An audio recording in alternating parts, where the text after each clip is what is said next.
c'est dans, allez, Luc chapitre 15 et verset 3.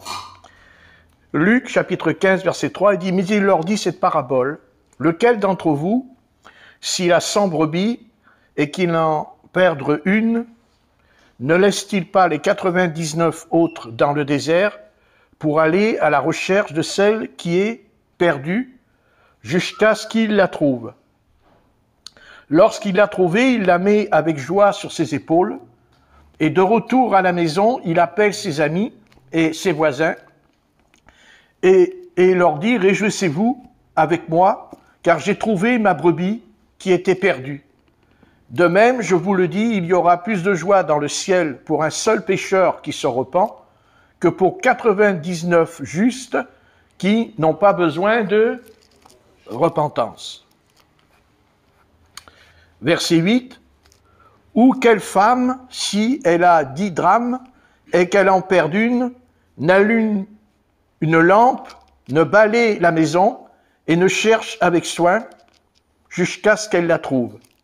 Lorsqu'elle l'a trouvée, elle appelle ses amis et ses voisines et dit « Réjouissez-vous avec moi, car j'ai trouvé la drachme que j'avais perdue. » De même, je vous le dis, il y a de la joie devant les anges de Dieu pour un seul pécheur qui se repent. On s'arrêtera là et on verra si on peut continuer avec le fils prodigue. Mais pour l'instant, on va s'arrêter sur un sujet qui est très important et qui demande d'être très sérieux dans notre vie, très sérieux, parce que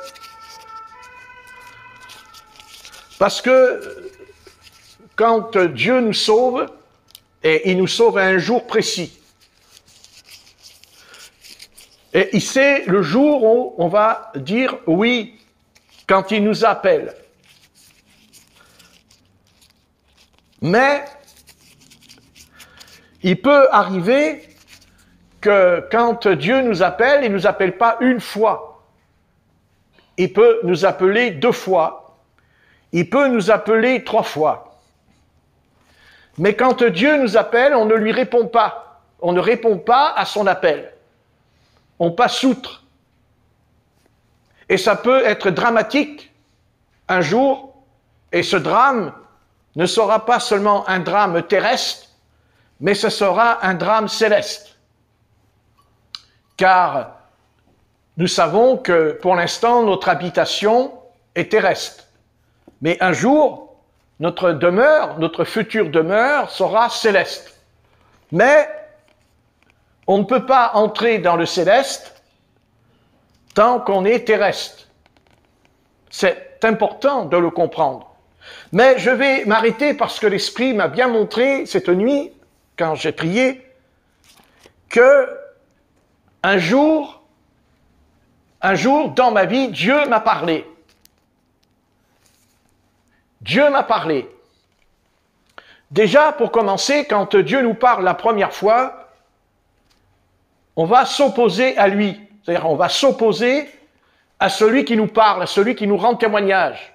Et même, on peut même se moquer de lui. Mais heureusement que Dieu n'abandonne pas, parce que peut-être qu'il va nous laisser 2, 3, 4 ans, même, des fois même 20 ans, et un jour, Dieu va revenir vers nous, et il va envoyer quelqu'un pour nous redire que je suis perdu, et qu'il est là pour me proposer le salut. Mais est-ce que j'ai besoin de perdre 20 belles années de ma vie? C'est-à-dire, est-ce que j'ai besoin de vivre 20 ans dans le cauchemar, alors que quand j'ai entendu la voix de Dieu ou au travers de quelqu'un, j'aurais dit, oui, je t'obéis, Seigneur, je viens, je t'obéis, je te suis. Peut-être qu'on va s'éviter beaucoup d'épreuves et beaucoup de douleurs.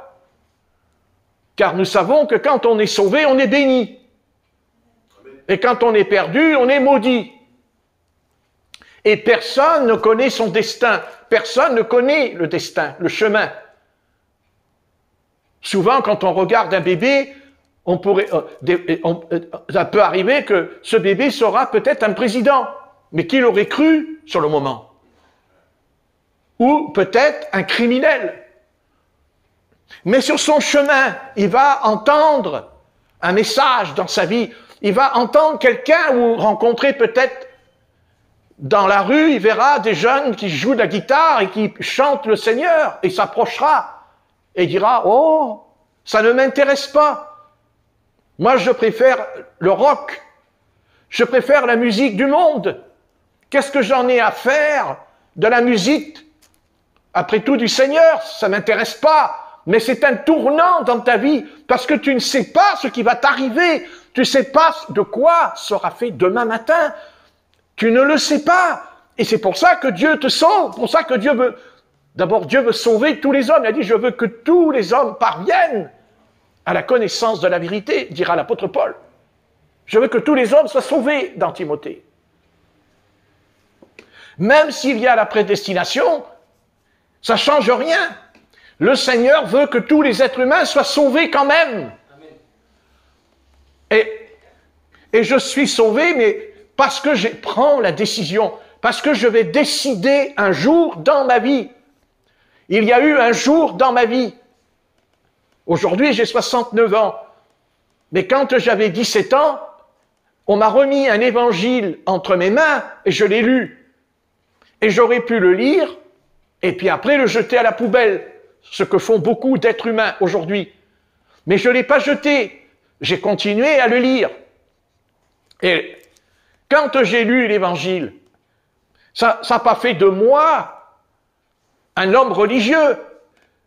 L'évangile, il a fait que je suis sauvé ou je suis perdu. C'est-à-dire que ou j'ai la vie éternelle ou je n'ai pas la vie éternelle. Jésus-Christ, quand il vient, il dit pas, voilà, je suis le Messie, je suis le Sauveur. Non, il explique, il dit, voilà, moi, je suis le Sauveur. Moi, je suis venu vous sauver de quelque chose de terrible, de votre âme qui est perdue. Et là, quand on lit les passages, le Seigneur prend des exemples terrestres comme les brebis, comme... vous voyez, il explique que quelque chose est perdu. Perdu, ça veut dire quoi être perdu? Ça veut dire être égaré, ne pas avoir de repères, ne plus savoir où on va. Et ce monde est perdu. Le monde est perdu. Et c'est pour ça qu'il finira dans un déluge, puisqu'il y a eu le déluge au temps de Noé. Mais quand il y a le déluge, Dieu, il dit, je vais sauver Noé. Je vais sauver sa famille.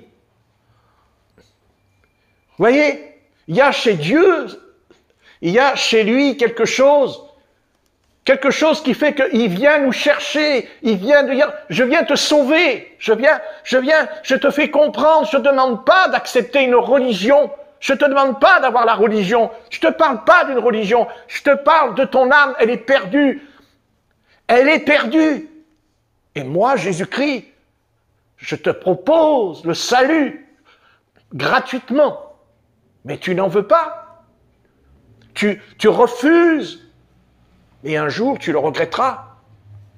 Mais ce sera trop tard. Parce qu'il est réservé à l'homme de vivre une seule fois. Une fois, il dit. Et après, c'est fini. On ne revient pas sur la terre. Si le Seigneur avait voulu nous sauver sans passer par la terre, il ne serait pas descendu sur la terre. À ce moment-là, on n'a qu'à mourir, et puis le Seigneur, il nous sauve quand on meurt dans le ciel, après tout. Ah non! Le salut, la rédemption, la croix du calvaire, c'est pas dans le ciel qu'elle a été établie, c'est sur la terre. C'est sur la planète Terre. Et le Seigneur est descendu pour te sauver. Mais est-ce que tu vas rejeter? Est-ce que tu vas dire non, je n'en veux pas de ce salut? Non, c'est trop dur, c'est trop compliqué, ça demande trop, je ne peux pas. Ben oui, d'accord, mais si tu tombes dans le vide, qu'est-ce qui est le plus important? C'est que je ne peux pas ou que je ne veux pas? Ou est-ce que je vais aller dans un abîme? Est-ce que je vais aller dans le shéol, dans l'abîme, éternellement? Tourmenté éternellement. Tu diras, oui, mais Seigneur, qu'est-ce que je fais dans cet endroit? Mais c'est ta faute. Mais c'est toi qui as voulu aller dans cet endroit. Moi, je t'ai visité. Moi, un jour, je t'ai visité. Quand Dieu nous parle au travers de quelqu'un, c'est Dieu nous visite. C'est Dieu qui vient vers nous. Et c'est Dieu, il nous parle, il nous dit quelque chose, Dieu. Il nous dit, tu vas continuer à t'entêter comme ça? Et Dieu, à un moment donné, dira, écoute, il n'y a pas de problème. Fais ton chemin, fais ta vie. Et il est possible même que tu réussiras, que tu auras du succès, que tu auras de l'argent, que tu auras une belle situation. Mais sache que je t'appellerai en jugement. Quand le moment viendra, je t'appellerai en jugement, de toute façon. Et tu comparaîtras devant ma face. Et là, je te poserai la question. Et je te dirai, est-ce que tu es sauvé? Peut-être que beaucoup répondront, et ils répondent, certainement, je pense qu'ils répondent. Mais moi, j'étais catholique, j'étais protestant, j'étais baptiste, j'étais méthodiste, j'étais même pentecôtiste, même branhamiste. Et le Seigneur, il dit, mais je te demande pas si tu es branhamiste, je te demande pas si tu crois au message de Branham, je te demande pas si tu crois à la Pentecôte, ou parler en langue, je ne pose pas cette question. Je te pose une seule question, une question très simple. Es-tu sauvé? Est-ce que tu es convaincu que tu es sauvé ce soir? Ah. Et c'est la démarche que j'ai faite quand j'avais 17 ans. C'est-à-dire, quand le Seigneur est venu me parler et m'a dit, Patrick, est-ce que tu veux être sauvé, oui ou non? Et j'ai dit oui. J'ai dit oui, mais pour être sauvé, c'est pas un mot seulement. C'est la repentance. C'est-à-dire, être sauvé, c'est se repentir. Pas se repentir de ce qu'on a fait de bien ou mal. Non, on se repent parce qu'on est né dans le péché et que nous sommes nés perdus éternellement. Et qu'il a fallu l'œuvre de la grâce du Christ. Christ est venu, descendu, il a quitté le paradis, il est descendu, il est devenu même l'un de nous, puisqu'il est devenu homme. Donc Dieu lui-même est devenu chair. Donc ça montre que si Dieu est devenu un homme comme nous pour nous sauver, qu'est-ce que ça doit être cette histoire d'être perdu, justement. Je veux dire, il y a certainement quelque chose que nous ne savons pas quand on meurt. Nous ne sommes pas encore dans cette phase que quand on meurt, on va aller dans le Sheol, on va descendre dans le Hadès, et on ne sait pas ce qu'il y a dans cet endroit. Et peut-être que nous pensons que sur la terre, il faut faire sa vie, il faut en profiter. Mais qu'est-ce que notre vie? Même si on vivait jusqu'à 80 ans, 90 ans ou 100 ans, mais qu'est-ce que c'est 100 ans? C'est rien pour le Seigneur. C'est rien 100 ans. Pour lui, c'est une minute pour lui. Pour nous, c'est une minute de notre existence dans l'éternité. Le monde est perdu parce qu'il ne se soucie pas de Dieu, il ne se soucie pas de Dieu. Il est perdu parce qu'il ne pense pas à Dieu, il ne veut pas entendre. Parce qu'il y a ceux qui n'ont pas entendu, ceux-là, ils sont excusables, parce qu'ils n'ont pas entendu. Donc, ils sont excusables. Donc, Dieu va tout faire pour les avertir, pour les prévenir. Peut-être dans un métro, peut-être dans un bus, peut-être dans un tramway, peut-être dans une rencontre, peut-être même au bord de la mer. On peut rencontrer quelqu'un. Moi-même, quand j'ai été en Martinique, j'ai été au bord de la mer pour aller me baigner. Ne vous inquiétez pas, il n'y avait personne sur la plage. Tout seul.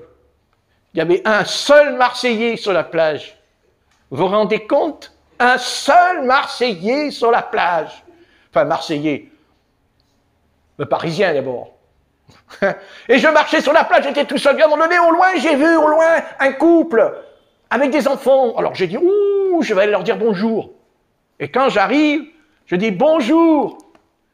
J'ai dit, ah, vous savez, je viens de Marseille. Ah, mais nous aussi, on habite au 5 Avenue. Ah bon, ah, vous êtes au 5 Avenue. Les deux se rencontrent des 5 Avenues en Martinique, sur la plage. Mais c'est le hasard, mon frère. C'est le hasard, oui, bien sûr. Quand j'ai raconté ça à l'église du pasteur Guanel, quand il y a la réunion le soir, je racontais ce qui m'est arrivé. Ils criaient tous, les Martiniquais, les Martiniquaises, les enfants, ils sautaient en l'air. Ah, alléluia, pasteur! Ça faisait. C'est beau. Je suis tout seul sur la plage et je rencontre des Marseillais qui sont chrétiens. Chrétiens pentecôtistes. Ah, j'ai dit, mais moi aussi, je suis pentecôtiste. Alors, on a dit, donc il n'y a que nous de sauvés sur la plage. Alléluia! Ne dites pas que le Seigneur n'existe pas quand même, c'est pas possible. Hein? J'aurais pu rencontrer des Lyonnais. Non. Et qui habitent dans mon quartier. Et on a traversé l'océan Atlantique. Et là, sur la plage, on rencontre des enfants de Dieu. Ah, c'est beau ça. Mais si j'avais pas été sauvé, il m'aurait dit, êtes-vous sauvé, monsieur? Ben, j'aurais dit non. Non, je ne suis pas sauvé. Connaissez le Christ? Non. Peut-être que j'aurais été sauvé en Martinique, au bord de la plage. Eh oui. Mais on n'a pas eu besoin de le faire, parce que ce sont des élus qui se sont rencontrés. J'aurais préféré qu'on se rencontre dans les nuées. Ça aurait été mieux. Ce qui se fera. Mais ceux qui partiront dans les nuées, c'est ceux qui sont sauvés aussi. Ah, évidemment. Évidemment, ceux qui sont sauvés.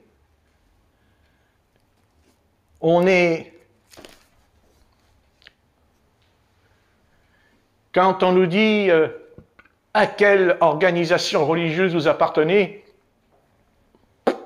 nous, on n'en a pas. Et comment vous vous rassemblez le samedi et vous n'avez pas un nom particulier? Non. Ben, c'est quoi vous? Nous? Ben, le Christ, il nous a sauvés. Voilà, il nous a fait de nous des hommes, des femmes, des enfants, des jeunes hommes, des jeunes filles. On était perdus. On était perdus. Et le Seigneur, eh bien, il nous a sauvés. Et comment vous savez que vous êtes sauvés? Ben, parce qu'on a été transformés, on a été changés. Parce qu'on avait une certaine conduite, un certain comportement, parce qu'on aimait le monde et les choses du monde. Car le Christ a dit, celui qui aime le monde, il dit, celui qui est ami du monde. On ne peut pas avoir les deux en même temps. Si je suis sauvé, je ne vais pas aller dans le monde, puisque le monde est perdu, voyons. Enfin, il faut avoir du bon sens quand même. Enfin, je ne sais pas, moi je ne peux pas. Moi, ce monde, je ne peux pas. Par contre, je pleure pour lui. Parce qu'il est perdu, je pleure. Parce que nous pleurons pour les âmes perdues. Parce que nous connaissons le prix du salut que le Christ a dû payer. Et quand on a lu le passage, ici, vous avez remarqué que c'est tellement important, le salut, que le Seigneur s'intéresse à une seule brebis. Il dit une brebis. Et qu'il ira chercher la brebis perdue. Il ira la chercher. Il fera tout pour la sauver. Mais la brebis, si elle ne veut pas, le Seigneur ne la forcera pas. Il lui dira, continue ton chemin. Il ne va pas l'embêter. Il ne va pas lui casser les pieds, le Seigneur, pas du tout. Il va dire, écoute, tu veux pas, ok, c'est bon. C'est comme une forêt avec des arbres, avec des plantes.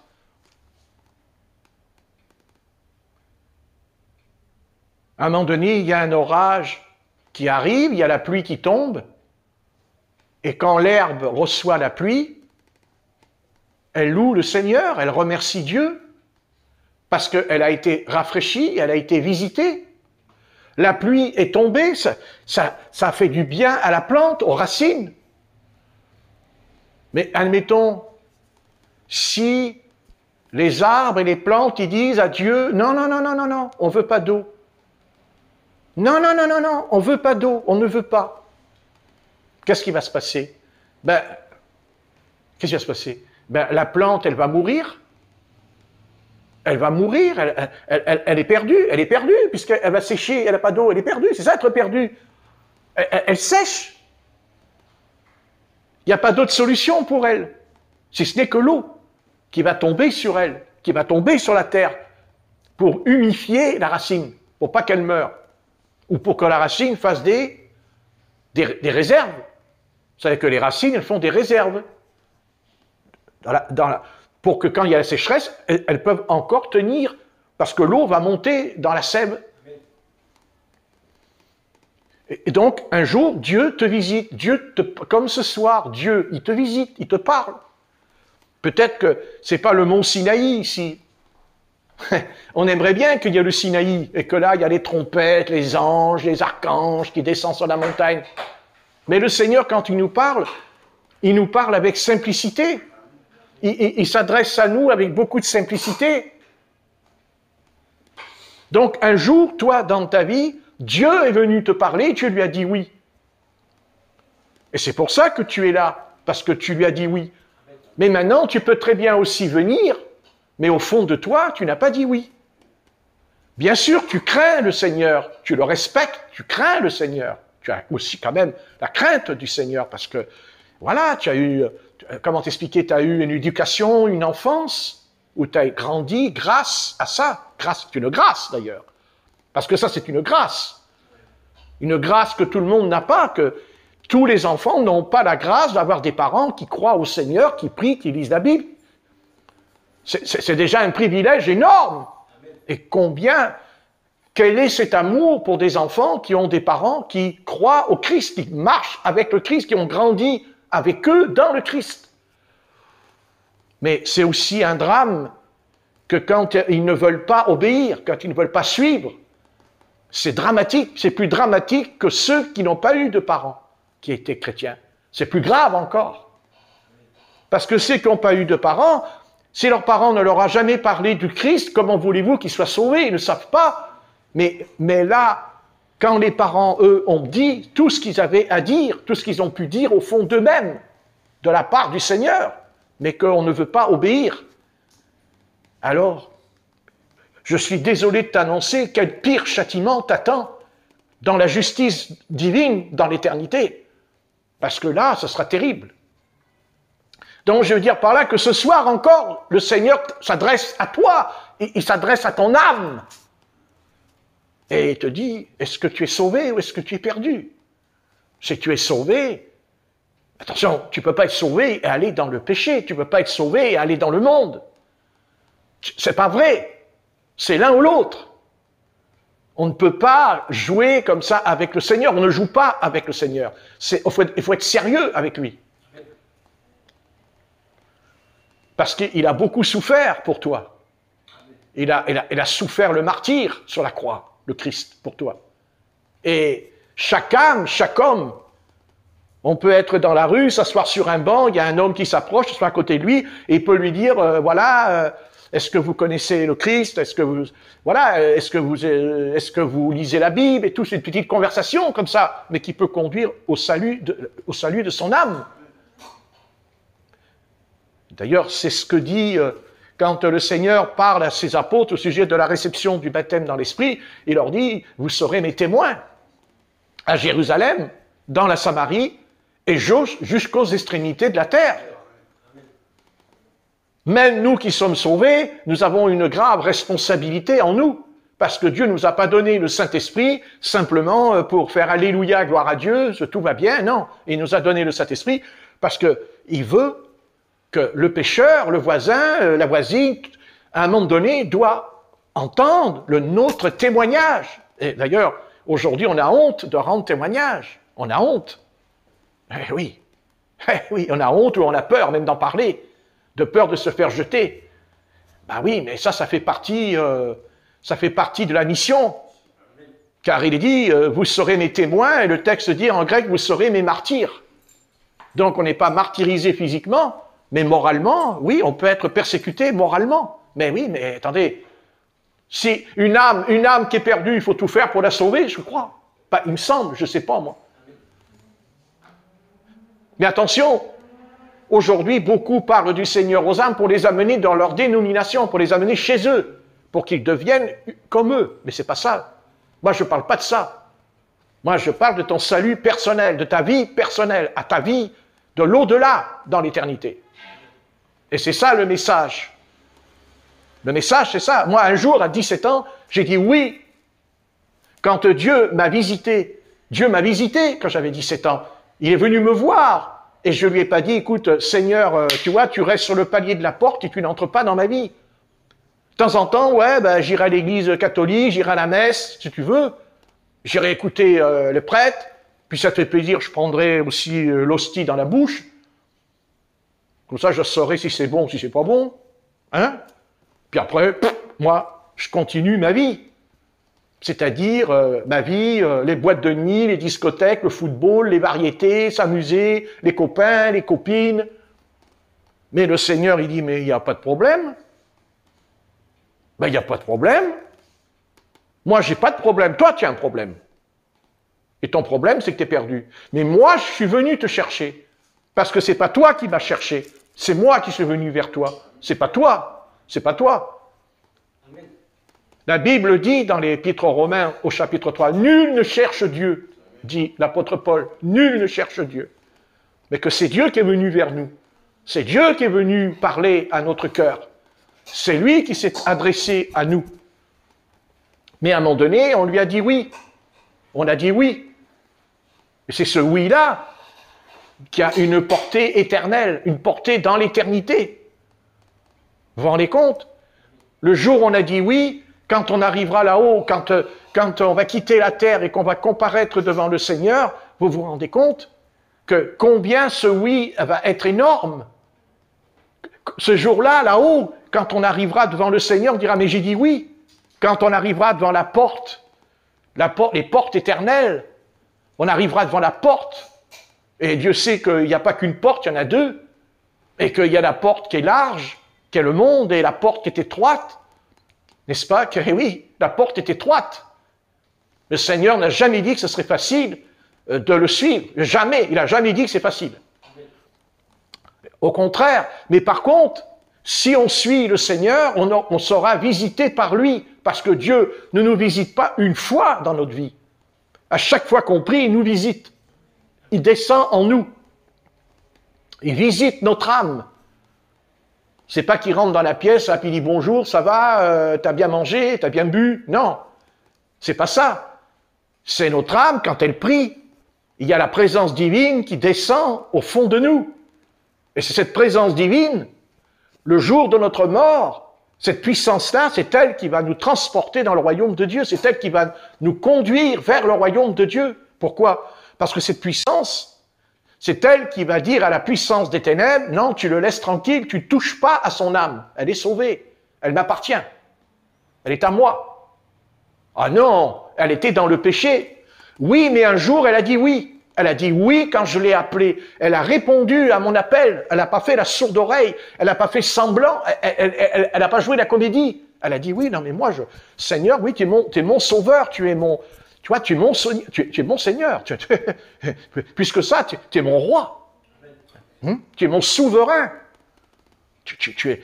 Voilà, tu es toute ma vie. Satan dira, oui, mais il n'était pas parfait, il a fait ceci, il était converti, mais il a fait, oui, mais d'accord. Écoute, tu t'es pas regardé, toi, dans la glace, non, mais toi, t'es blanc, toi. Non, mais toi, Satan, t'es tout blanc. Parce que Satan, il accuse les autres, mais lui, il s'est pas vu dans la glace, peut-être.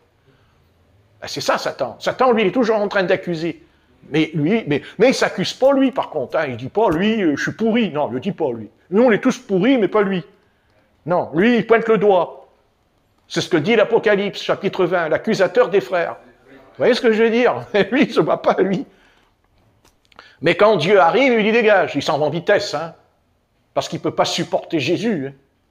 Il ne peut pas le voir, Jésus. Déjà, il ne peut pas le voir sur la terre. Ben alors là-haut, il ne peut plus le voir du tout. Il ne peut plus le voir du tout, hein, parce qu'il brille plus que le soleil. Il ne risque pas de le voir, hein, comme il faut. Hein. Vous voyez? C'est important. Donc, on ne te demande pas d'être catholique romain, on ne te demande pas si tu es... On s'en fout que tu sois protestant, catholique, adventiste, qu'est-ce que... Mais Dieu n'en a rien à faire de ça, ça ne l'intéresse pas. Dieu n'est pas intéressé par ça. C'est pas de Dieu, tout ça, ces histoires-là. Non, c'est... Dieu s'assoit à côté de toi et te dit, voilà, tu es sauvé ou tu n'es pas sauvé? Non, parce que même si tu es ma brebis, même que tu es ma brebis, mais c'est une brebis qui est perdue, c'est pas un païen, c'est une brebis. Mais elle est perdue quand même. Mais le Seigneur ira la chercher. L'Esprit Saint ira la chercher, comme il est venu nous chercher. C'est lui, parce qu'on était ses brebis. On ne le savait pas qu'on était ses brebis. Mais on était ses brebis, puisqu'on est dans la bergerie. Mais on était hors de la bergerie, c'est-à-dire hors du salut. On était perdus pour de bon. Eh oui. Comme la chèvre de M. Seguin, qui a dit, ouais, mais moi, j'ai envie d'aller faire un petit tour dans la forêt. Et M. Seguin, il lui dit non, elle dit non, Madame la chèvre, il ne faut pas aller dans la forêt, Madame la chèvre. Eh oui, elle dit oui, je vais aller dans la forêt. Non, tu n'iras pas dans la forêt. Mais pourquoi? Parce que dans la forêt, il y a le loup. Il y a le loup. Oh, mais il n'y a pas le loup dans la forêt. Mais non, quand je regarde la forêt, je vois les montagnes avec les sapins, les pins. Oh, c'est beau. Et je vois au loin les montagnes, les collines, elles sont vertes. Je vais me promener, moi. Qu'est-ce que j'ai à faire à être enfermé, là, dans un enclos? Je suis pas libre. Je suis pas libre. Moi, je veux la liberté. Ben ouais, mais la liberté, c'est bien beau. Mais il y a le loup qui t'attend aussi dans la liberté. Il y a le loup qui va t'avaler. Mais il n'y a pas de loup. Mais il n'y a pas de loup. Ben oui, mais s'il y a des pasteurs sur la terre, c'est qu'il y a des loups quelque part. Autrement, il n'y aurait pas de pasteur, puisque pasteur, ça veut dire berger. Alors pourquoi il y a des bergers s'il n'y a pas de loups? À quoi ça sert les bergers s'il n'y a pas de loups? Il y a des bergers parce qu'il y a des brebis, et s'il y a des brebis, ben, c'est qu'il y a aussi des loups. Ben oui, parce que les loups, il faut qu'ils mangent. Ah. Parce que c'est pas la brebis qui mange le loup, c'est le loup qui mange la brebis. À moins que nous sommes sur une autre planète, peut-être. Donc, tu es une brebis, je suis une brebis. Mais, et même quand je suis une brebis, même quand je suis converti, je peux me perdre. Et ça nous arrivait de s'égarer. Vous voyez? On peut être dans une secte et on ne le sait pas.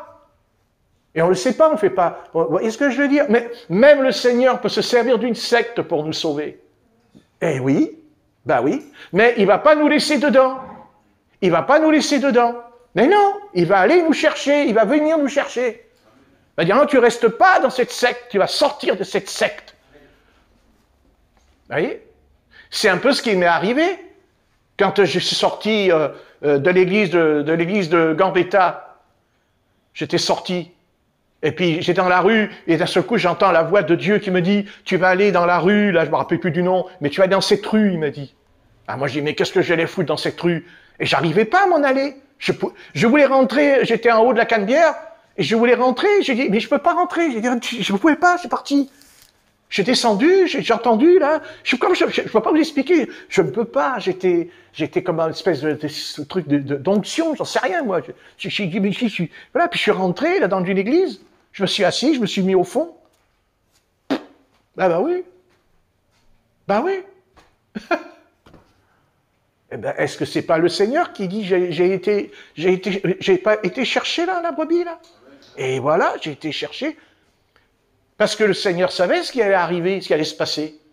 Mais il n'a pas laissé tomber ses brebis, il n'a pas dit, ah, bah, c'est foutu, ils se débrouilleront. Non, et Dieu, il a dit, je vais envoyer mon serviteur, mon berger, et puis il va venir. Et oui, c'est ça. Et rien que déjà ça devrait nous faire réfléchir. Ça devrait, comment, avoir la réflexion, la question de cette chose. En disant, mais quand même, mais comment... Mais c'est pas possible. Comment il est dans la rue, il connaît pas, il n'a pas l'adresse, il a rien du tout. Moi, j'avais rien, j'ai pas de document, rien du tout. J'avais aucun document, rien. Je savais même pas. Je sais pas comment j'ai atterri dans cette église, moi. Mais c'est la puissance du... C'est vraiment l'Esprit qui m'a envoyé. Ouais, ouais. Et c'est curieux, parce que je me suis assis au fond, et il y a une brebis qui s'est retournée, elle m'a regardé, je dis pas son nom, parce qu'après, elle m'a regardé dans les yeux. Elle m'a regardé dans les yeux et tout. Moi, je l'ai regardé dans les yeux. Hein? Je suis honnête avec vous, je dis pas, elle a des beaux yeux, cette brebis. Oh, tiens, j'ai dit, elle est belle quand même. Ah bah oui, je reconnais que j'ai eu la pensée. J'ai dit, ah ouais, quand même, une belle brebis, hein. Ouais. Ah, jolie quand même. Chut, alors. Puis après, quand j'ai vu qu'elle était accompagnée par sa mère, c'est pas... Attention. Après, quand j'ai vu le père, alors, l'armoire, tiens, un carreau, quoi. Mais c'est vrai, mais je suis honnête, pourquoi je serais... Mais c'est pas une sorte de péché, mais voilà, elle est jolie quand même. Voilà. Ça m'a envoyé, c'est cette brebis-là qui m'a regardé, c'est cette brebis qui n'est pas là. C'est celle qui s'est retournée, qui m'a regardé, qui n'est pas là. Là aussi, il y a une grande question, il y a une grande sagesse de réflexion. Hein? Vous ne trouvez pas là? Ah, vous voyez? Et d'ailleurs, cette brebis, elle a dit tout de suite, elle l'a su tout de suite quand elle s'est retournée. Elle savait que j'étais un berger. Elle le savait. Eh oui, elle a compris tout de suite. Et comme par hasard, elle n'est pas là. Vous voyez? La question, c'est pas tu reviens ou tu reviens pas. Pose-toi la question, est-ce que tu es sauvé ou est-ce que tu es perdu? Fais attention à ça. C'est pas de savoir si tu dois venir au tabernacle ou pas venir. La question, c'est pas ça. La question, c'est attention, est-ce que je suis avec les gens perdus ou est-ce que je suis avec les gens sauvés? Parce que là, on est tous sauvés ce soir. Ben, j'espère. Le rassemblement, ce n'est pas des perdus ici, c'est des sauvés. Ah, bon. Donc, quand quelqu'un va venir, il est perdu, mais il va être sauvé en rentrant, puisque nous sommes... Eh oui. Voilà. Vous voyez? Et on ne se pose pas cette question. Même nous qui sommes convertis depuis des années, on a tendance à oublier cette version du christianisme en nous. Mais j'étais perdu. Eh oui, mais j'étais perdu, moi. Ah oui. Et des fois, quand on se plaint parce qu'on a des épreuves, hein, des fois on se plaint, mais on a vite oublié que le Christ nous a rachetés, nous a sauvés, et qu'on ne le méritait pas. Eh oui. Eh oui. Et nous savons que nous sommes sauvés, nous le savons très bien. Bien sûr que nous le savons. Et on pourra nous raconter tout le baratin qu'on voudra, on s'en fout. Nous, on sait qu'on est sauvés. Ben c'est sûr. Ben, qui peut nous enlever ça? Il n'y a rien dans ce monde, ni dans ce siècle, et ni dans les siècles à venir, pourra nous enlever cette conviction du salut de notre âme. Ah, mais ni le président de la République, il va nous empêcher d'être sauvés. Il fait ce qu'il veut, hein. Ben, je le respecte, mais pour les choses spirituelles, de toute façon, il n'est pas à la hauteur. Il est ce qu'il est, il est président, mais il n'est pas à la hauteur. Il ne pourra pas être à la hauteur de ce que je fais maintenant, il ne peut pas le faire. Il ne peut pas parler comme je parle, il ne peut pas. D'abord, il faudrait déjà qu'il soit sauvé pour le faire, et qu'il se repente aussi.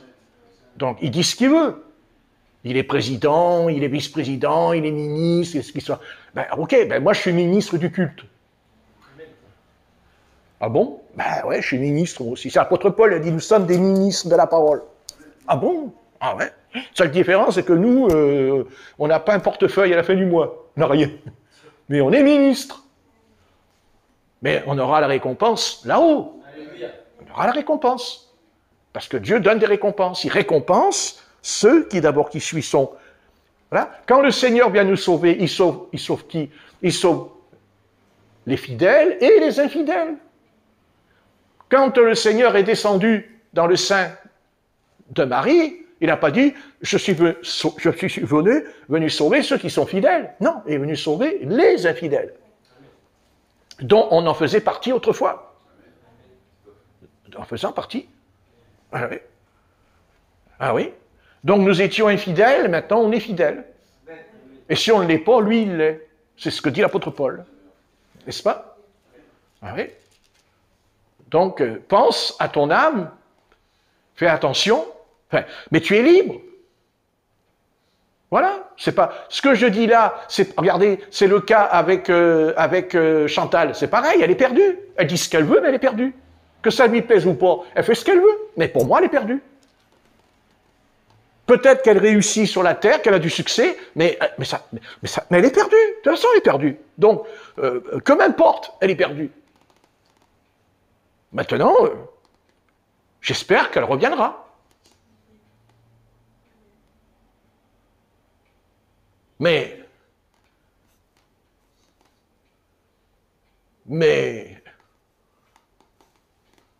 elle a dit, je ne peux pas. Elle a dit, C'est pas que je ne veux pas, mais je ne peux pas. Ben, c'est encore pire, si je ne peux pas. Donc ça veut dire que c'est grave. C'est son problème. Moi, j'ai mon problème, elle a son problème. Mais moi, je n'ai pas de problème. Elle a un problème. Moi, je suis sauvé parce que je marche avec le Christ. Parce que je le suis, jour et nuit. Que m'importe. C'est ce qu'il a dit le Seigneur à l'apôtre Pierre. Que t'importe, toi, suis-moi. C'est un peu pareil. Que t'importe ta situation, toi, tu me suis. Et même si la situation est complètement illogique, et bien sûr qu'elle est illogique, ben, c'est évident, mais la Bible est remplie d'un tas de problèmes qui sont illogiques, qu'on appelle des paradoxes. Dans l'Écriture, il y a des paradoxes dans la Bible, terribles. Ah oui. Par exemple, nous avons un paradoxe énorme. Pourquoi les frères de Joseph ont jeté leur frère dans la citerne? Hein? Ben oui, mais c'était leur frère. Et pourquoi ils ont menti à leur père? En ramenant la tunique trempée dans du sang, alors que ce n'était pas du sang, le sang humain, mais du sang d'un animal. Heureusement qu'il n'y avait pas eu l'ADN, parce qu'il y avait eu l'ADN, ils n'auraient pas pu. Hein? Vous voyez? Hein? Mais à l'époque, il n'y avait pas l'ADN pour savoir si le sang, il était humain ou pas, ou à qui il appartenait même. Mais en attendant, c'est un paradoxe. Pourquoi ce jeune Joseph, quand il a 11 ans, il mange à table avec ses frères et ses sœurs et il leur explique qu'il a eu des songes? Alors il leur dit pas « Ah, mais vous allez vous mettre à genoux devant moi », mais enfin, eux, ils ont compris quand même, qu'ils allaient se mettre à genoux devant lui, puisqu'ils lui ont dit. Mais lui, il n'a pas dit « C'est vous ». Il a dit « J'ai vu des gerbes qui se courbaient ». Ses frères, ils ont dit « Non, mais pour qui tu te prends ?»« Ben, je sais pas, moi, je vous raconte ce que j'ai vu. » Racontez ce qu'il a vu. Il aurait mieux fait de se taire. Parce que s'il avait pas dit ce qu'il a vu, il n'aurait pas été à la citerne. Ça, c'est un drame dans une famille. C'est un drame, l'histoire de Joseph. C'est un drame terrible, Joseph. Qu'est-ce que vous croyez? Hein? C'est un drame, Joseph. C'est un drame terrible.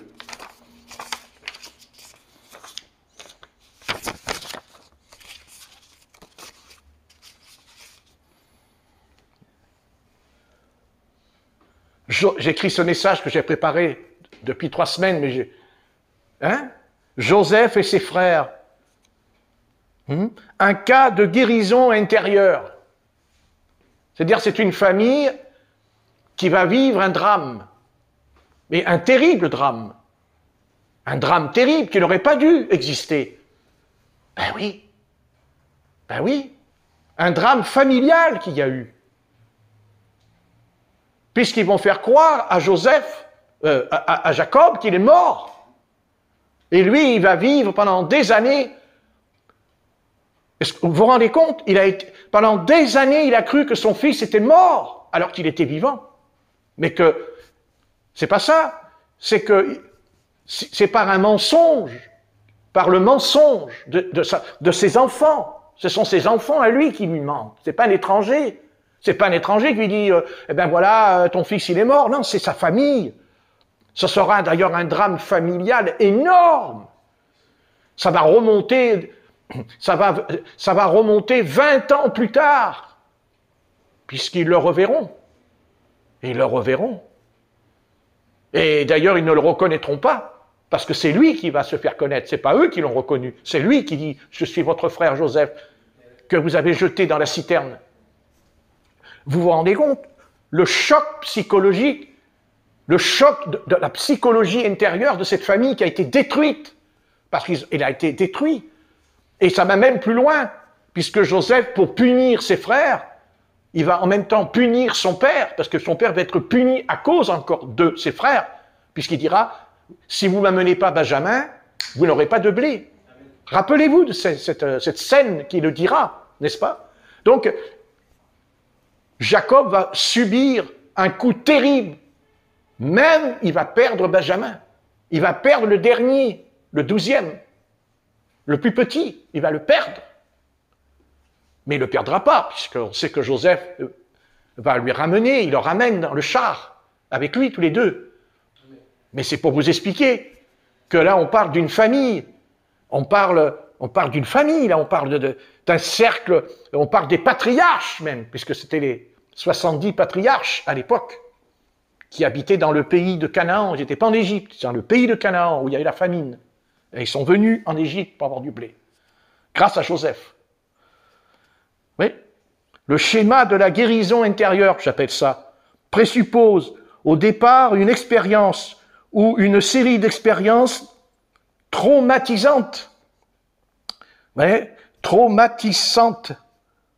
Voilà, dans le cas qui nous occupe, l'expérience pénible qui s'impose immédiatement à l'esprit du lecteur quand on lit au chapitre 37 du livre de la Genèse, un tel drame familial ne peut que marquer profondément ceux qui l'ont vécu, soit comme victime, c'est-à-dire Joseph, la victime, soit comme coupable direct, c'est-à-dire les frères de Joseph, et indirect, parce qu'il y a quand même un des frères qui a voulu sauver Joseph. Vous le savez ça, c'est Ruben. Hein? Vous savez que Ruben a tout fait pour sauver Joseph. Donc il y avait quand même un des frères qui était... Parce que le pire qui a été méchant, c'est Judas. Hein? C'est Judas qui a été très méchant envers Joseph. Vous voyez?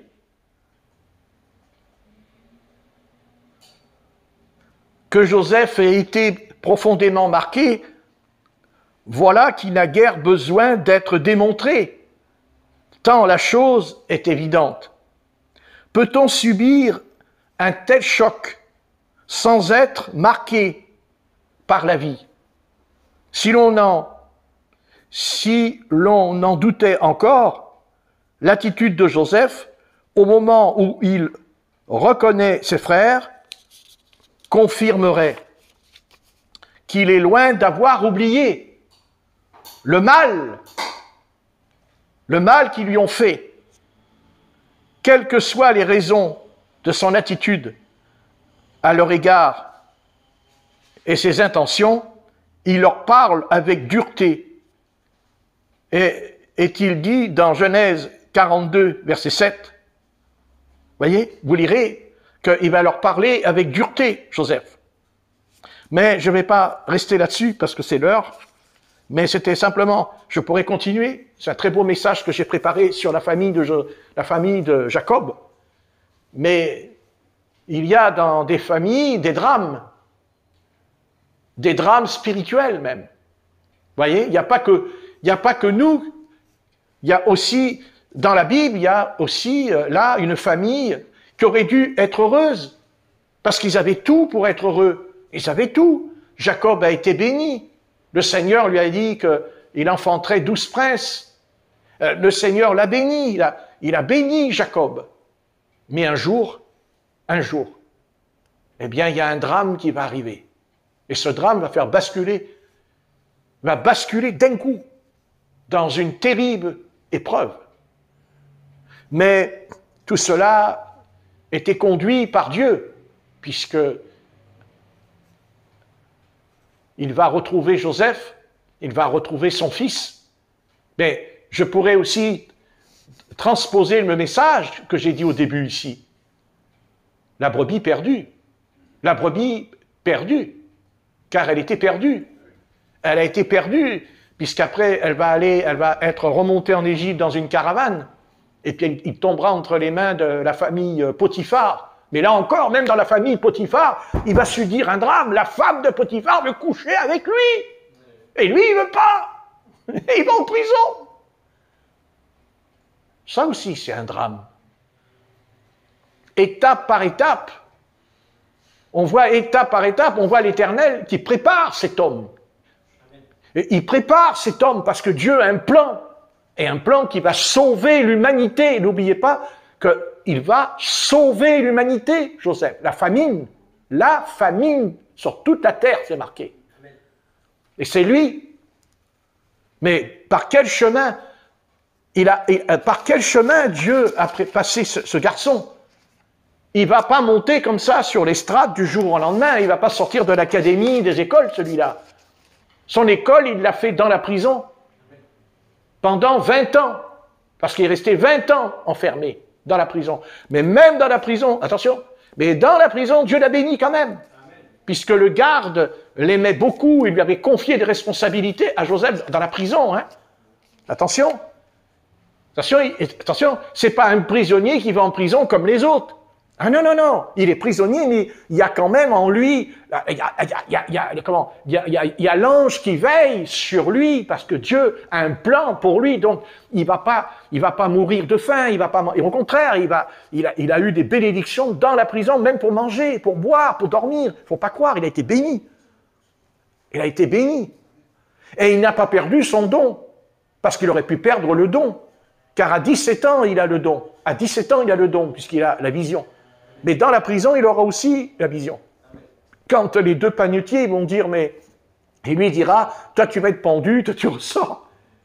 Et même lui, il lui a dit, souviens-toi de moi. Tu diras à Pharaon que tu me connais, que j'ai rien fait, mais lui, il a oublié. Il a oublié. Parce que c'était pas l'heure. Ça aussi, c'est encore une injustice pour Joseph. C'est un drame pour lui. Mais tout ça va changer. Tout ça va changer. Et pourquoi? Parce que quand on est entre les mains de Dieu, quel que soit le problème qu'on aura, Dieu, de toute façon, il va intervenir un jour. Parce qu'on est de Dieu, parce que c'est Dieu dans notre vie, parce qu'on a mis Dieu dans notre vie, parce qu'on a mis Dieu dans notre cœur, parce qu'on a mis Dieu dans notre vie. Parce que Dieu est dans ta vie, Dieu est dans ma vie, parce que j'ai voulu que Dieu soit dans ma vie. Et même si des fois c'est compliqué, je dis non, Dieu, tu es dans ma vie. Moi, quand je me lève le matin, c'est pas moi qui me lève, c'est grâce à Dieu. Je pourrais être paralysé, je pourrais être aveugle, je pourrais être sourd, je pourrais avoir le cancer, comme on entend aujourd'hui. Hein? Comme l'animateur sur la une, Nicolas, je ne sais pas comment il s'appelait. Hein? Vous avez vu, il a le cancer, il va mourir. Il est à l'hôpital. Il paraît qu'il crie dans le lit, des souffrances terribles, alors qu'à la télé, c'était une vedette quand il présentait les chanteurs, les variétés. Et ben voilà, et ben il va partir. Et il n'a que 53 ans. Voilà, c'est ça. Vous voyez, on n'est pas grand-chose. Mais s'il avait pris Dieu dans sa vie, mais, ah oui, il n'aurait pas été un animateur. Non. Non, il n'aurait pas été entouré par des belles jeunes filles autour de lui quand on le voyait habillé comme un prince. Oui, ben, il a eu son temps. Mais maintenant, vous comprenez? Alors que nous, peut-être qu'on va tomber malade, mais le Seigneur, il nous guérira. Même s'il y a le cancer, Dieu nous l'enlèvera parce que Dieu n'est pas Dieu. Dieu, il n'est pas sourd. Dieu, il n'est pas fou. Dieu, il n'est pas. C'est pas le Dieu qui dit ah bah tiens, tu auras le cancer comme les autres. Oui, tu peux l'attraper le cancer. Mais moi, tu as pris Dieu. Tu as dit moi, je veux que Dieu soit dans ma vie. Moi, Dieu, je le suis. Moi, Dieu, je suis avec lui. Et Dieu un jour il dit oui, mais attends. Il dit à Satan tu retires ta main là, hein. Tu dégages, hein. Non, c'est pas. Non. Ah non. Il t'appartient pas. Hein. À moi. Et c'est pour ça qu'on sera guéri. Parce que Dieu est vivant. Peut-être que ça ne sera pas guéri ce soir, mais on le saura. Parce que ce n'est pas possible. Parce que ce n'est pas possible. Parce que ce n'est pas vrai. Et pourquoi ce n'est pas vrai? Parce que Dieu nous accorde la visitation de l'Esprit. Parce que Dieu nous visite. Quand on prie, la puissance de Dieu descend en nous et le Christ nous visite. Et même, il nous en donne la preuve, il nous fait parler en d'autres langues. On parle même plus sa langue maternelle. Vous voyez jusqu'où ça peut aller? Dieu, il dit, moi, je vais te montrer que je suis vivant. Toi, c'est même plus toi qui vas parler maintenant. C'est moi qui parle maintenant. Tu vois? Tout à l'heure, c'est pas toi, c'est moi qui parle maintenant, d'un coup. Oh. Pourquoi? Parce que je suis meilleur? Parce que je suis... Non, mais parce que Dieu, il me connaît. Et Dieu, il dit, mais je te connais, moi, je sais qui tu es. Moi, je sais que tu m'as donné ta vie. Tu m'as pas donné ta vie comme beaucoup, là. Oui, tu as donné ma vie, et puis ils sont habillés avec des costumes, vous savez, tout le truc, là. Non, non, non, non, non, non, non, non. Toi, tu es Patrick. Tu as ta petite chemise que tu portes depuis. Voilà. Mais je te connais. Moi, je sais ce qu'il y a dedans. Moi, je te connais, moi. Et quand tu pries, moi, je te donne la douche. Je t'envoie la douche sur la tête. Bien sûr. Et c'est pareil pour vous. C'est pareil pour vous. C'est à vous de dire au Seigneur, mais écoute, il n'y a pas de raison, pourquoi lui et pas moi? Puis après tout, je suis jaloux quand même. C'est pas juste. Dieu, ah, t'es jaloux? Ben, je suis content. Et c'est pour ça que je fais ça, c'est pour que tu sois jaloux. Justement, parce que si tu n'es pas jaloux, tu continues à dormir. Je te réveille. C'est pas vrai, c'est pour vous. Qu'est-ce que c'est cette histoire? Alors, mais qu'est-ce que c'est ça? Il n'y a que Patrick sur la terre qui est visité comme ça. Voilà, il y a que Patrick. Voilà, il y a Patrick. Saint Patrick. Bonjour Saint Patrick. Non, c'est pas vrai. Non, non, non, non, non, non. Non. C'est parce que Dieu est tout pour moi. Parce que moi, Dieu, c'est tout. Tout, tout, tout. Voilà, comme ça. C'est pas autrement. Voilà. Voilà, moi c'est pas petite consécration, petite réunion, petite ceci, petite cela, et voilà, il y en a marre, ceci, cela. Non, c'est rien ou tout. Et ça, vous savez, ça se décide. Vous savez quand? Le jour de votre conversion. Car tout ce qu'il y a en nous, tout ce qui va demeurer ou persévérer en nous, vient le jour où on s'est converti. Eh oui, eh ben oui. Parce que on peut monter sur un cheval, mais si on monte mal sur le cheval, lui, il va pas se casser la figure, mais toi, tu vas te péter la figure sur ton cheval parce que tu n'es pas monté comme il faut sur la selle. Donc, ce que nous sommes ce soir, ce que tu es, toi, ce soir, dans ta vie, c'est parce que c'est le jour où tu t'es converti. C'est ce jour-là qui a fait de toi ce que tu es. Et si ta conversion est superficielle, tu seras superficiel. Si ta conversion est une demi-conversion, tu seras une demi-portion devant la face du Seigneur. Et tu le sauras jusqu'à la fin de ta vie, que tu le veuilles ou non. Tout dépend du départ. Tout est là. Et même s'il arrive que pendant le parcours du chemin, et ça arrive, bien sûr, et ça m'est arrivé, où des fois, il y a le thermomètre, le mercure qui descend et qui ne monte plus. Mais de toute façon, un jour, le mercure y remonte, parce que ce que nous avons été au début, nous le serons jusqu'à la fin, même s'il y a des hauts et des bas, même s'il y a eu des moments troublants, ça ne change rien. Tu reviendras, et tu reviens à ce que tu as toujours été quand tu es né de nouveau. Point, c'est tout. N'est-ce pas? Amen. Et vous le savez très bien ça vous est arrivé, qu'il y a eu des hauts et des bas, mais ça ne change rien. À un moment donné, on ne peut pas, parce qu'on revient à notre état du départ. Et c'est ce que dira d'ailleurs l'Apocalypse à l'église d'Éphèse, quand ce que le Seigneur dit, tu as perdu la flamme de ton premier amour. C'est pas vrai? De ton premier amour. Pas le deuxième, le premier amour. Tu as perdu. Donc, il dit, repens-toi, reviens afin de retrouver la flamme. La flamme que tu avais quand tu étais converti. Car si on veut être honnête ce soir ici, est-ce qu'on ne veut pas être honnête en disant, oh purée, je vais essayer de me rappeler quand j'étais converti au début. Dans quel état j'étais, comment je priais, comment j'étais spirituellement. Et vous verrez ce soir que vous vous dites, je crois que quand même, j'ai l'impression que ça diminue quand même, hein, spirituellement je parle. Mais ça n'empêche pas qu'on peut revenir. Parce qu'on a connu le premier état, on l'a connu, on sait, parce qu'au fond de nous, même si ça ne va pas, on sait très bien, on connaît notre premier état. Écoutez, vous le savez très bien au fond de vous, que ça ne colle pas, que ce n'est pas ça, et que vous dites, mais bon sang, ça va durer encore longtemps, cette histoire, quand est-ce que je vais retrouver cette flamme? Et je peux même aller plus loin. Peut-être que cette flamme, je l'avais même quand j'étais dans l'erreur. Eh ben oui. Et que là, en venant dans la vérité, ben je l'ai perdue, la flamme, alors que je l'avais quand j'étais dans l'erreur. Bien sûr. Oui, mais c'est certain. Et ça demande beaucoup à réfléchir sur notre état, justement. Que quand on n'était pas dans la vérité, enfin, on était dans une demi-vérité, attention, une demi-vérité, et n'empêche qu'on était bouillant, dis donc.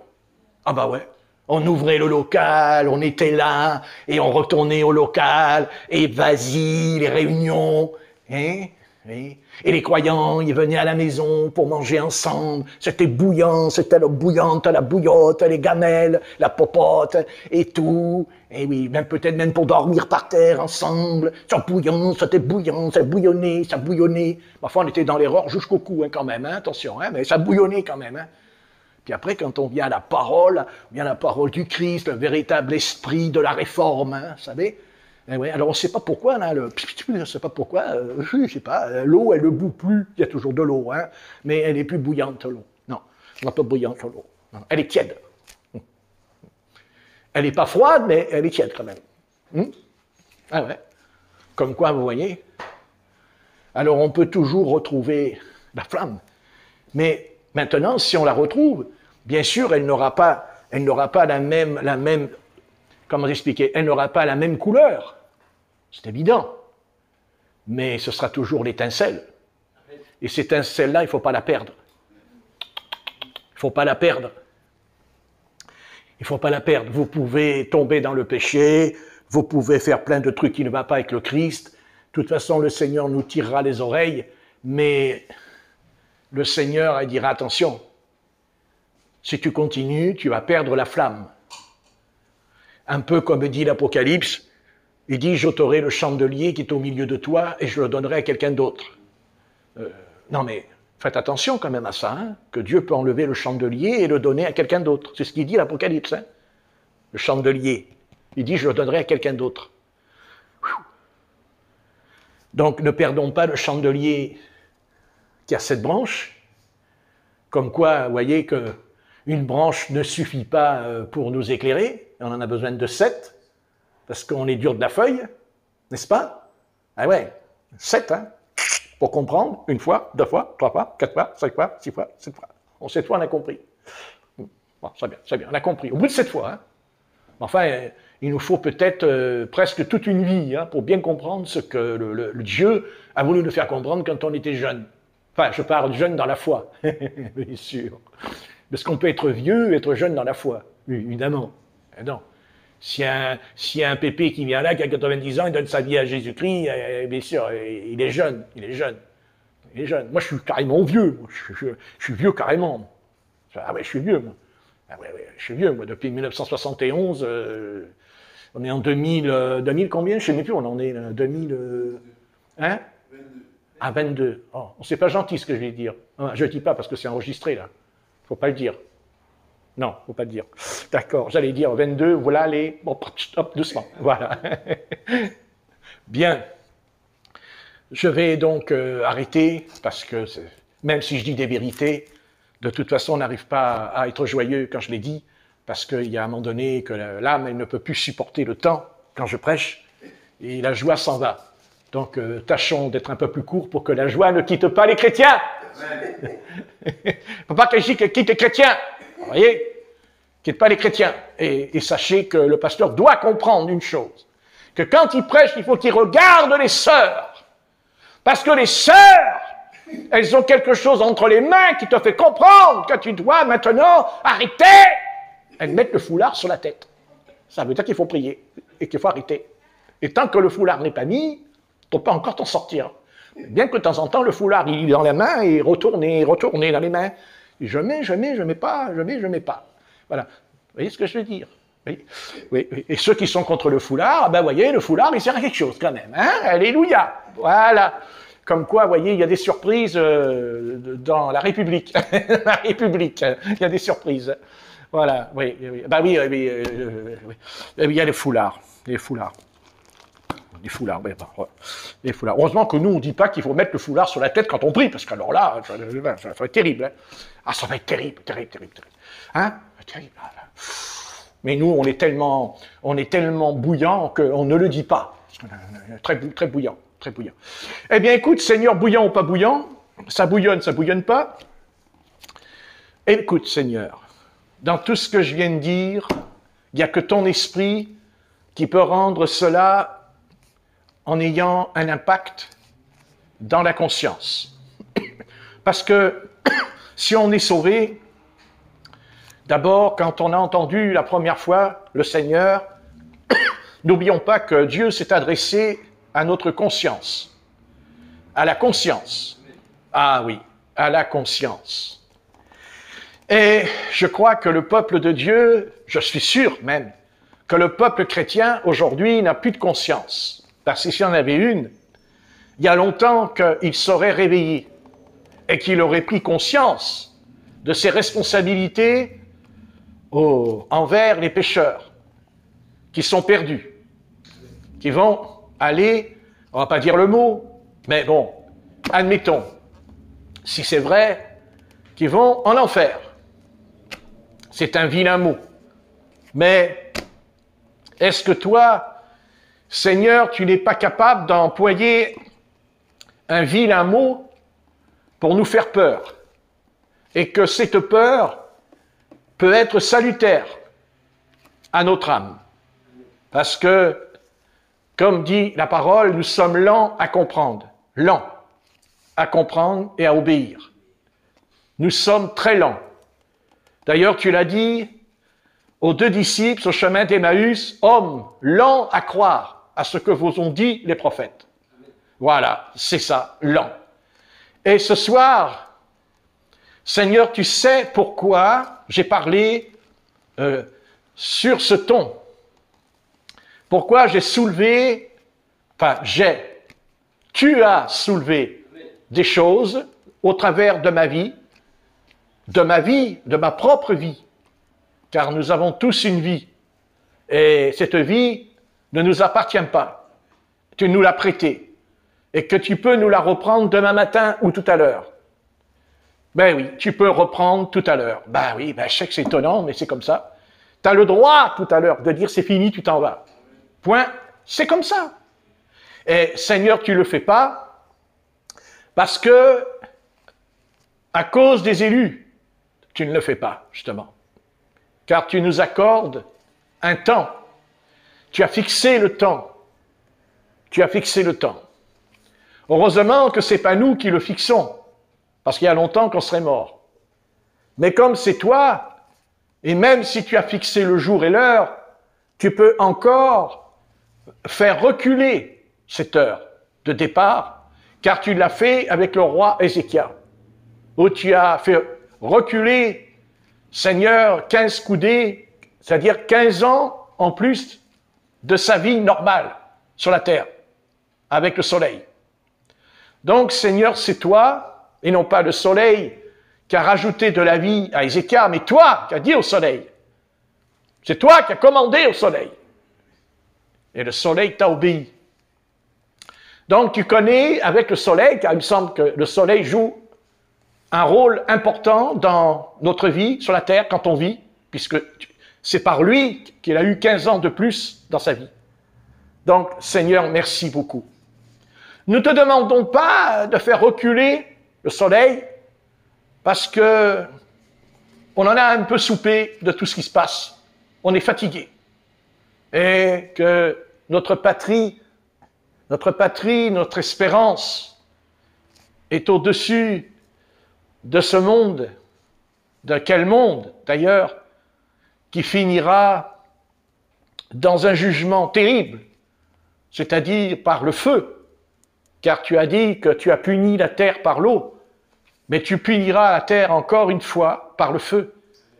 Tu élimineras les impies, les méchants, tu élimineras ceux qui te rejettent, car Dieu, tu ne rejettes personne. C'est nous qui te rejetons. Et bien sûr, Si on rejette Dieu, bien, quand vient le malheur, eh bien, on est perdu, puisqu'on a rejeté. On a rejeté le moyen, c'est ça, le moyen du salut. En nous, on n'en veut pas. Donc il n'y a plus de salut. Donc il nous est réservé le jugement, le châtiment, la punition. Châtiment de vivre loin de toi, dans l'éternité, privé de tout contact avec toi. C'est-à-dire de toute relation avec ton Fils, avec Jésus-Christ. Alors, n'en rajoutons pas, parce que tu nous as donné ton Fils, tu l'as envoyé, et il est venu de son propre plein gré, car il n'est pas venu parce que tu l'as obligé à venir. Non, tu as dit, qui enverrai-je? Et ton Fils a répondu, envoie-moi et tisse-moi un corps. Et c'est ce qui s'est passé. Et nous savons que c'est vrai parce que notre corps, le nôtre, eh bien, a subi un changement. Pas seulement l'âme, mais le corps. Notre corps a subi un changement. C'est pour ça que tu te sers du corps comme un temple, mais aussi comme discipline, pour que nous soyons disciplinés, car il n'y a pas que le salut de l'âme, il n'y a pas que je suis sauvé, mais il y a, après être sauvé, il y a la sanctification, sans laquelle personne ne verra le Seigneur. Vous voyez? C'est pas terminé. Ça ne fait que commencer. Mais ce n'est pas le départ qui compte, c'est l'arrivée, dit l'apôtre Paul. Car il y en a beaucoup qui commencent par l'esprit et qui finissent par la chair. Et ce soir, nous ne voulons pas finir par la chair. Nous ne voulons pas vivre selon la chair, mais selon ton esprit. Et pour cela, il faut que tu brises notre caractère. Il faut que tu brises notre nature. Surtout, il faut que tu brises notre orgueil. Car n'oublions pas que Jésus est ton Fils parce qu'il est descendu. Et non pas il est monté. Il est descendu d'abord, il descend avant de monter. Jésus, lui. C'est le contraire, les hommes font le contraire. Eux, ils veulent monter. Enfin, quand ils montent, ils redescendent aussi vite qu'ils sont montés. Parce qu'ils vont dans l'abîme, dans le précipice. Mais Jésus, lui, descend.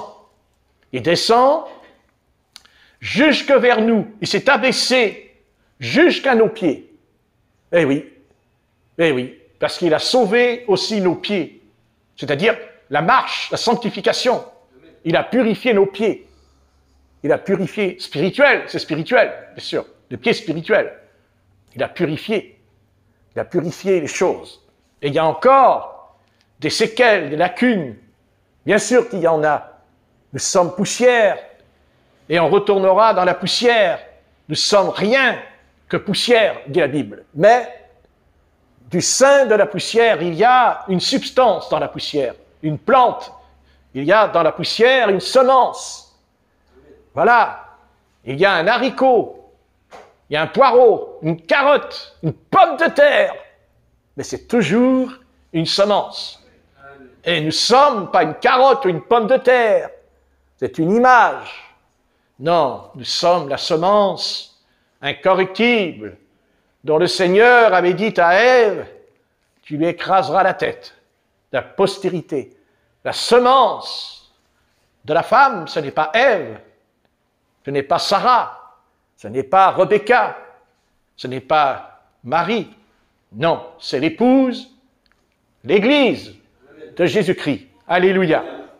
L'Église, la femme qui est sans péché, c'est l'épouse parce que l'agneau l'a purifiée, l'a lavée de tout péché. Et qu'un jour, cette épouse fera la Pâque, mais pas en bas, mais en haut, aux noces de l'agneau. Alléluia. Nous attendons notre délivrance. Non pas la délivrance de l'âme et du corps, puisque c'est fait, mais du corps doit être délivré, parce qu'il est encore corruptible, il est encore malade. C'est pour ça qu'il ne sera plus malade, parce qu'il va ressusciter des morts, il va ressusciter. C'est pour ça qu'il est dit, heureux ceux qui ont part à la première résurrection. Amen. C'est-à-dire, ceux qui seront enlevés, ils ne sont pas enlevés pour être enlevés, mais c'est parce que il y aura une résurrection. La Bible dit que d'abord, ce n'est pas nous qui allons ressusciter en premier, c'est ceux qui nous ont quittés, ressusciteront, eux, les premiers. Et ensuite, dit Paul, nos corps seront changés en un clin d'œil et ensemble, nous monterons sur les nuées. Alléluia. Car qu'est-ce qui va ressusciter? C'est pas les chrétiens qui sont dans le ciel, parce qu'ils n'ont plus de corps. Ils n'ont plus leur corps, il est dans la tombe. Ils ont leur esprit qui est au Seigneur. Ils sont sauvés au jour du Seigneur, en esprit dans le paradis. Mais le corps, il est dans la poussière, il est dans la terre, il reste dans la terre. Mais quand l'archange chantera la trompette, alors nos corps, s'ils sont morts, sortiront de la tombe. Oui, et ils monteront dans les nuées avec ceux qui sont restés, puisqu'il dit, parce que Paul dit, nous ne mourrons pas tous. Alléluia. Et que nos corps seront changés en un clin d'œil. Voilà.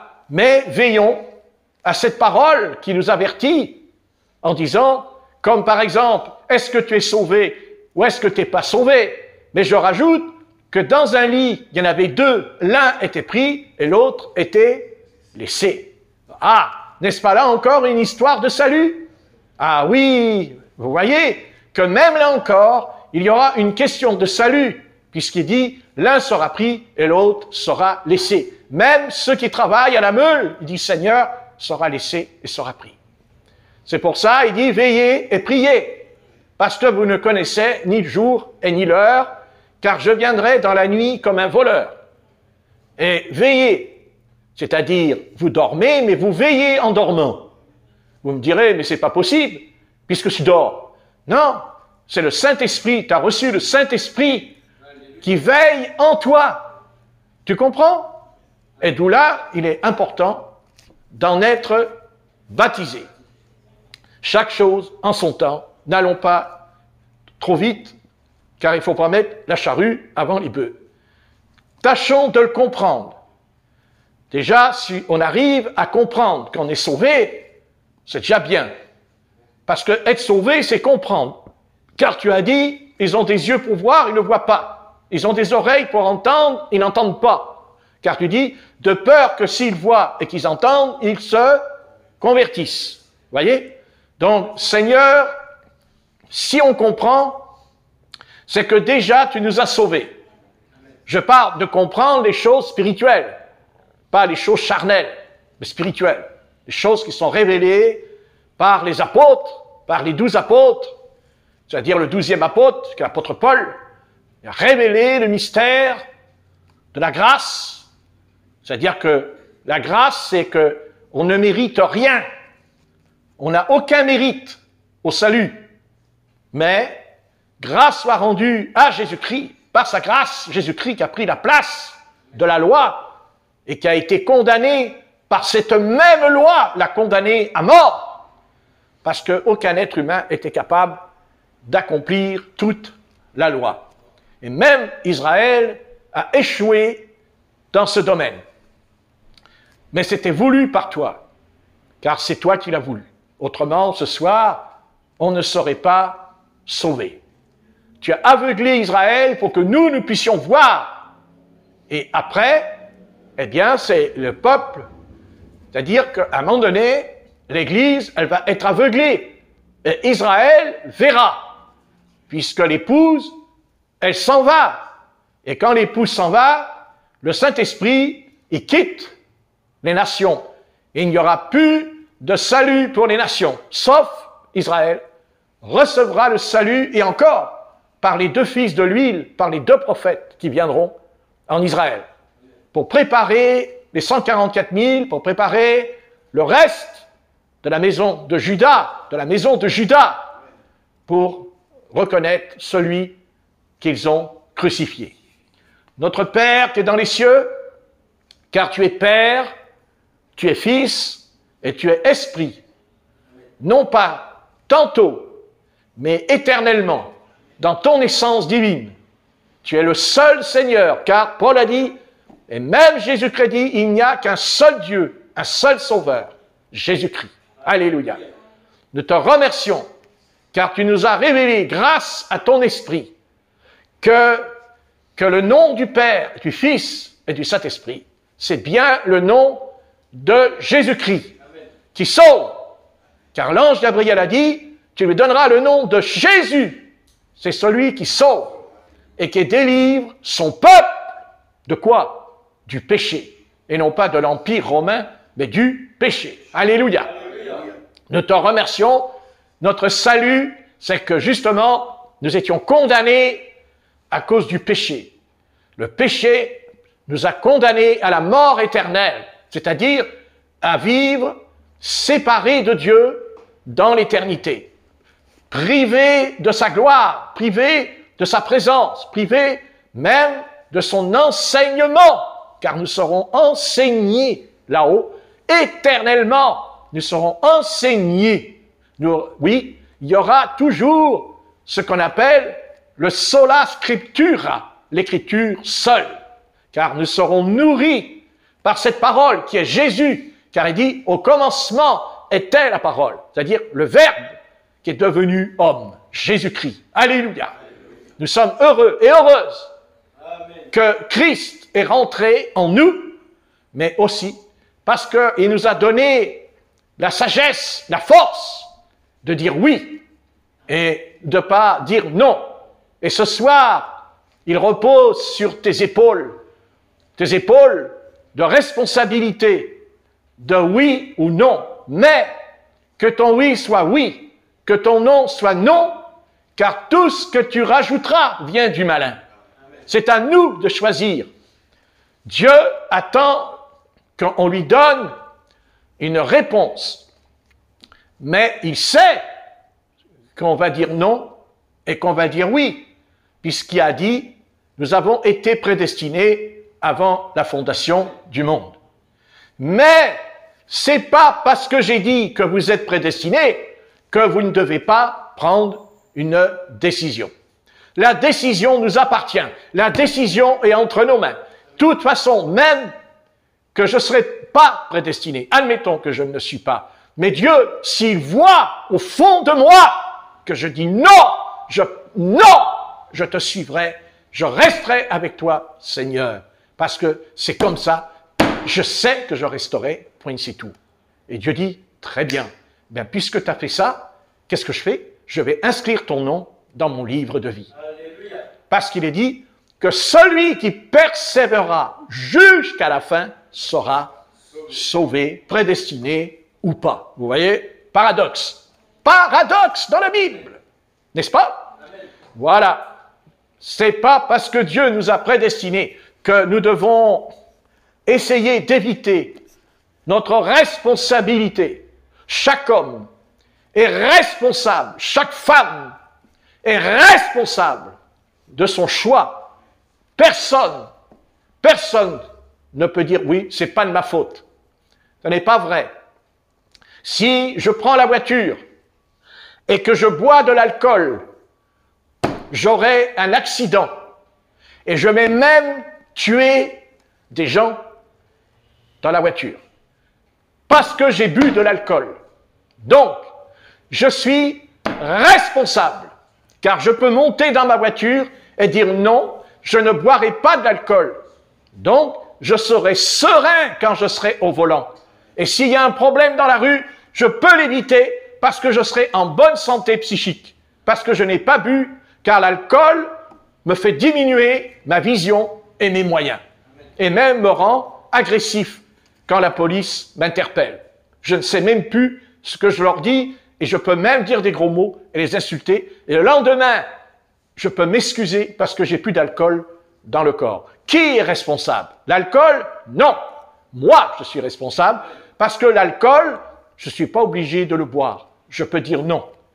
Bien, il en est de même de ton salut ce soir. Tu peux dire non, je ne boirai pas d'alcool, comme ça je n'aurai pas d'accident. Non, je rejette le péché, je rejette ce monde. Alléluia. Quel que soit le problème, non et non. Pourquoi? Parce que si tu dis oui au péché, tu dis oui au monde, tu dis ouais non mais moi je peux pas, je suis dans le monde.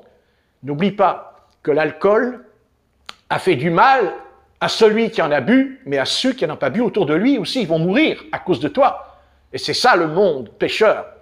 Le péché entraîne la guerre et une autre guerre, une famine et encore une famine, le désordre, la confusion, le chaos, parce que justement l'homme ne veut pas être responsable de dire sa responsabilité à l'intérieur de lui devant toutes les nations, devant les Nations Unies même, est responsable de dire à Dieu, on ne veut pas de toi. Si demain Dieu entre dans ma vie ou dans la vie des nations, que Dieu entre dans les foyers, alléluia, eh bien, si on dit oui, eh bien le Seigneur, il dit, je bénis, point, c'est tout. Voilà, c'est comme ça, et ce n'est pas autrement, parce que Dieu n'est pas un menteur, parce que Dieu ne triche pas, parce que Dieu, c'est pas quelqu'un qui est faux en lui, jamais, il est droit, et c'est pour ça qu'il s'appelle Dieu, parce qu'il est droit. Et Satan, il s'appelle Satan parce que justement il n'est pas droit, parce que la Bible dit dans Ézéchiel 28, il s'est trouvé en toi de l'iniquité. Il s'est trouvé en toi le péché. Et alors, l'Éternel a dit, je te précipite de la montagne sainte, chérubin protecteur. Voilà, tu as l'onction, mais je m'en fais, je t'envoie par terre, parce que en toi, il n'y a pas la droiture et il n'y a pas la justice en toi. Que ce soir, chacun de nous s'examine devant le miroir de la Bible, de sola scriptura, comprendre la parole, comme l'a dit d'ailleurs le roi David, Seigneur, sonde mes reins, alléluia, sonde mes reins, afin de sonder en moi et de montrer ce qui va et ce qui ne va pas, parce que Seigneur, je ne veux pas te faire de la peine, parce que quand on dit, est-ce que je suis sauvé? Je réponds, je suis sauvé parce que je ne veux pas faire de la peine au Seigneur Jésus. Voilà. Voyez? Voilà. Et oui, je suis sauvé, je ne lui fais pas de la peine puisque je suis sauvé. Je suis son enfant. Alléluia. Je suis son fils. Donc je ne vais pas lui faire de la peine à notre Père Céleste. Je ne veux pas. Alors, réfléchis bien. Parce que je ne vais pas sans cesse venir parler, répéter, j'appelle, et je t'appelle, je t'appelle, et je t'appelle partout, et je t'appelle. Alors, écoute, tu as entendu? Voilà, après, c'est ton choix. Mais n'oublie pas que, de toute façon, que tu le veuilles ou non, que tu le crois ou pas, ça ne changera rien. Tu iras devant lui. Comme nous irons devant lui. Et même que si on ne va pas devant Dieu comme les païens, mais on va quand même devant lui au tribunal de Christ, au tribunal à la barre du jugement. Non pas, ce n'est pas un jugement avec les païens, c'est seulement entre les enfants de Dieu qu'il y aura le jugement, entre nous.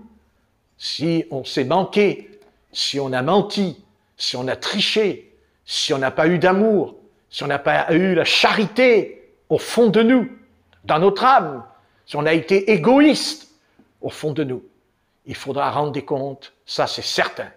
Mais évitons de tomber dans ces travers, car ils ne sont pas bons, c'est du venin, c'est le serpent, l'aspic, c'est un venin, c'est pas bon. Il ne faut pas aller dans ce chemin. Il faut être avenant, prévenant, gentil, à l'amour, avoir toujours des bons gestes d'amour. C'est pas obligé que ça éclate avec comme le soleil qui fait briller. Non, mais chaque geste, chaque mot doit être pesé. Voilà, et faire attention de ne pas agresser, de ne pas blesser. Mais attention, il faut toujours dire la vérité. Alléluia.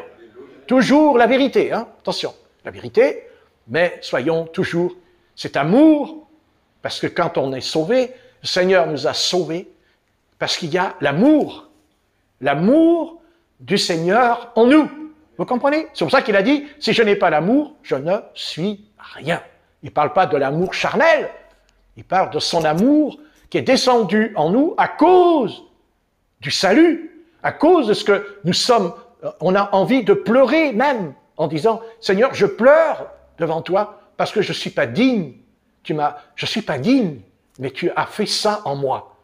Alors maintenant, Seigneur, même s'il y a des épreuves, même si je ne comprends pas tout, et de toute façon je ne comprendrai pas tout, parce que dans la Bible, il y a plein d'hommes, plein de femmes, oui, qui n'ont pas tout compris, et qui le disent, je ne comprends pas. Mais Dieu dit, c'est pas ton affaire, va de l'avant. Alléluia. Va de l'avant, et chaque chose en son temps. Tu bénis cette réunion que nous avons eue ensemble, que voilà, nous sommes des frères, nous sommes des sœurs, de chair et d'os aussi, pas que d'esprit, parce que l'esprit ça nourrit pas, c'est le corps qui mange et qui boit, et que ensemble nous soyons unis, c'est-à-dire une union par ton esprit, dans l'amour parfait du Christ. Amen. Amen.